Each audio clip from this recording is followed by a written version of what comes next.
Hey, Pete here for Studio Live today. Now, we have some very cool amp simulators here on GarageBand iOS, on iPad and iPhone, but the problem is if you don't have an adapter or some sort of interface, you can't plug your guitar directly into your iPad. It's just not going to accept it. So, what I wanted to do today is I have acquired myself this device here, which is an iRig. And I say iRig because it cost me $10 from eBay, and what I'm going to do today is I'm going to work out, can a $10 guitar interface give you a decent quality sound here in GarageBand? Let's go.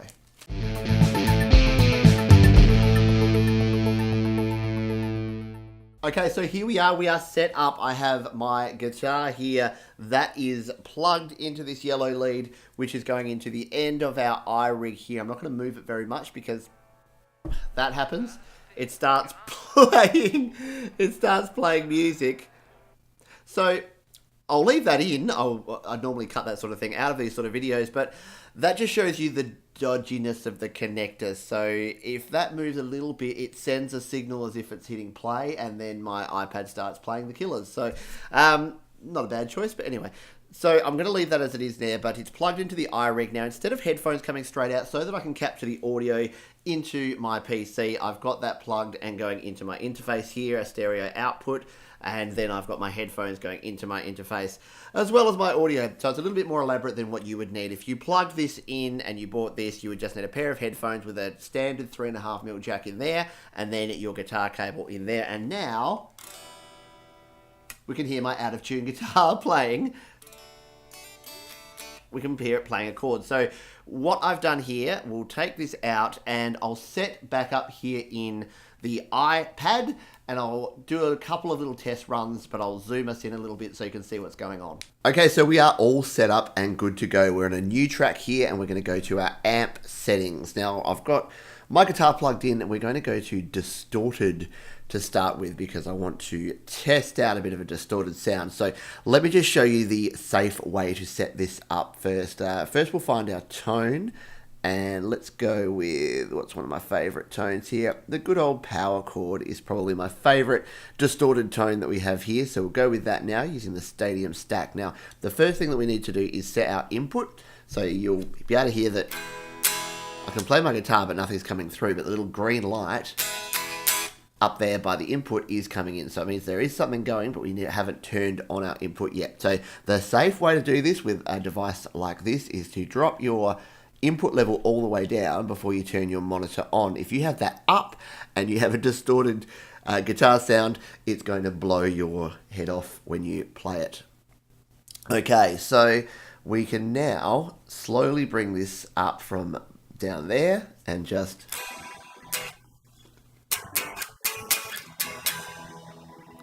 That's a pretty good sound. So you can hear there that we don't have a lot of background noise there. We do have the noise gate on, but there's just a little bit of hiss, but that's just the standard. That's part of the actual sound here. So it's not really. All right. So now we can just bring the gain up a little bit here on the input.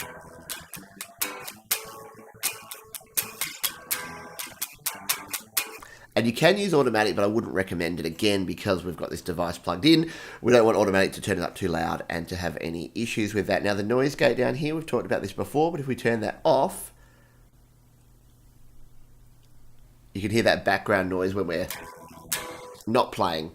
But the noise gate will just help remove that. So we're going to leave that on for now. Okay, so what I'm going to do is I'm going to just record an 8-bar arrangement I'm going to make up as we go along, and we'll put a few different guitar sounds in here and just give this device a bit of a test drive to see if it is going to be useful for us in recording guitar. So let's do that now.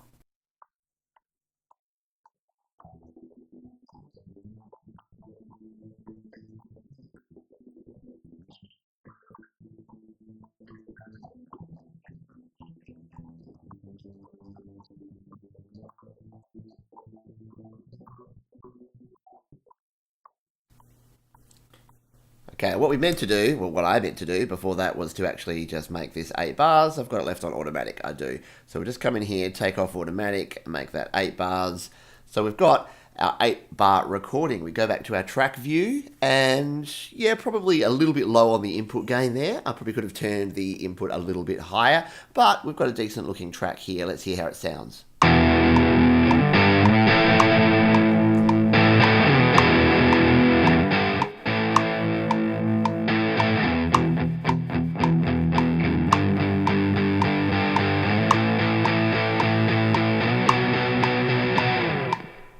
It sounds pretty good, apart from, I think, of my guitar slightly out of tune there.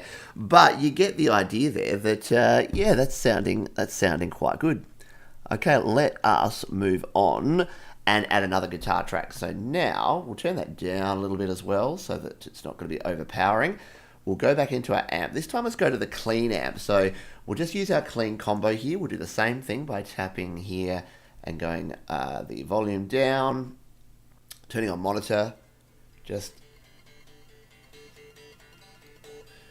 And this time I will put the volume up a little bit more.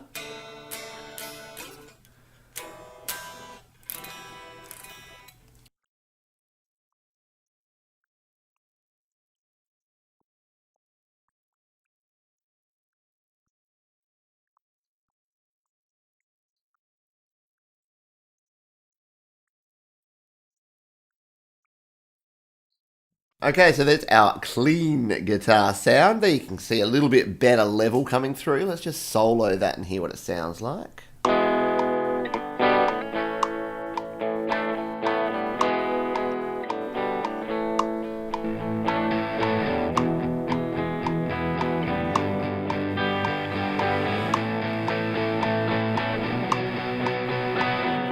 So, yeah, not too bad. Again, my guitar is slightly out of tune, but ignore that part. The tones that we're getting through here are actually pretty good. The signal to noise ratio is okay.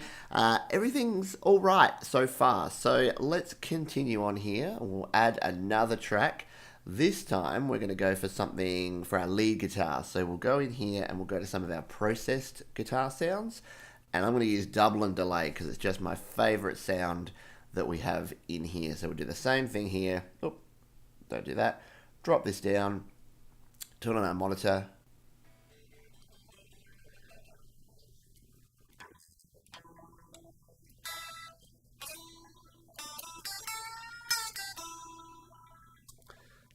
There you go. That's sounding good. All right. So let us hit record and add some lead guitar to our little experiment here.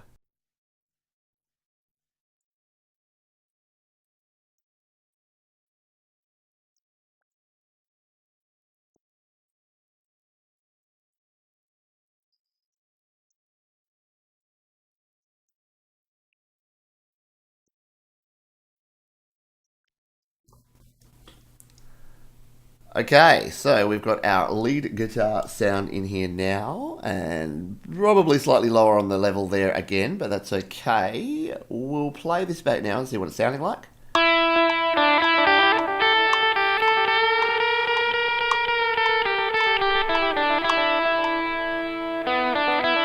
Yeah, pretty good. So let's play these all together.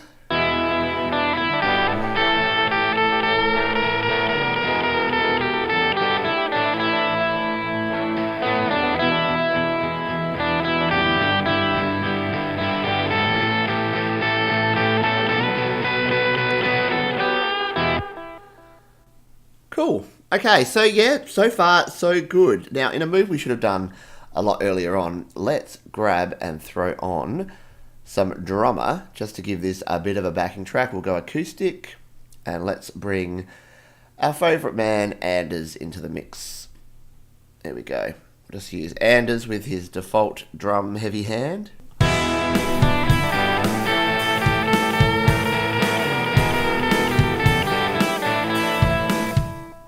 Cool. Okay, so we've got a guitar riff jamming over the top here. Now, there's one more thing I want to try. I'm going to unplug my electric guitar and grab my bass guitar and see how this interface handles my bass. Okay, so the bass is plugged in. Let's add a track now. And we'll go back to our amps and tap on bass amp. And now we can slap at a bass if we come in here, drop that down, You might think that's a bit annoying having to drop that down every time, but I promise you, the one time you put a ridiculously distorted sound on there and get that screech in your ears that you can hear for hours, you will thank me. Dial it up, and here is our bass. Okay, sounding good. So let us record a bass line.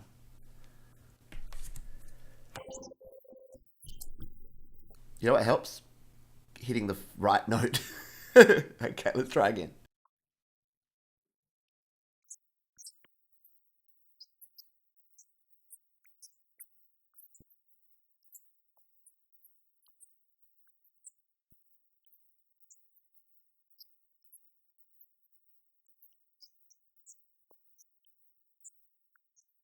Okay, that was probably one of the poorer bass lines that I've recorded for anything. And as always with bass, you can see here that the input gain probably needed to go up a little bit because bass is a lot quieter than electric guitar, especially the bass that I have here, which doesn't have any active pickups. So it's going to sound a little bit softer. But let's just listen back to just the bass sound first.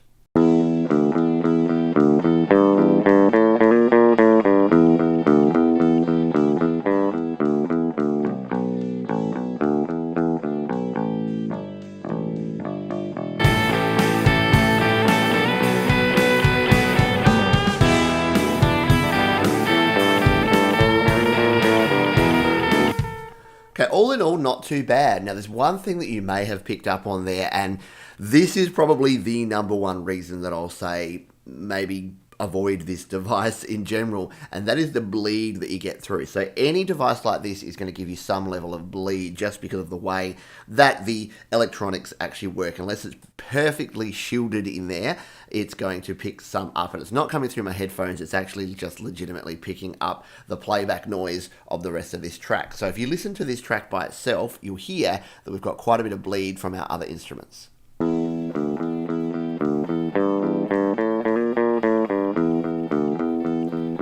Now, is that a big deal? Well, no, because once you're in a big sort of rock mix like this, you're not going to notice it. In fact, if anything, it kind of adds a little bit of additional sort of flavor to it, if you like.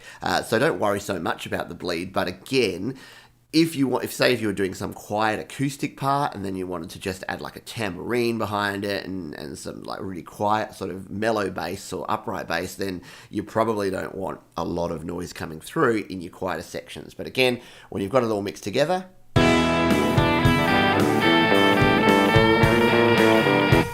not exactly a big deal, but there you go. So we've recorded pretty quickly. We've got 4 guitar tracks and we've added our Anders drum track here. It's sounding pretty good. The things that haven't worked out so great. So when I first plugged it in, the plug on my iPad here was not particularly happy about it, and it kept doing things like playing my music and bringing up Siri because it didn't sit in nicely. So that's probably this cover that I have here that's not really supporting that plug, but I have found that with other similar devices, and this one definitely does do that. So not the highest quality actual plug, which means that you're going to get some errors, and I'm sure that over time with this dangling off like it does, it is going to get worse, not better.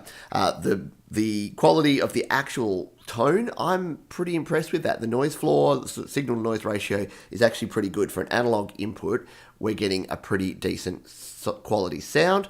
And the final thing is that bleed that may cause some issues if you are prone to that. And the overall build quality, again, is not exactly stellar.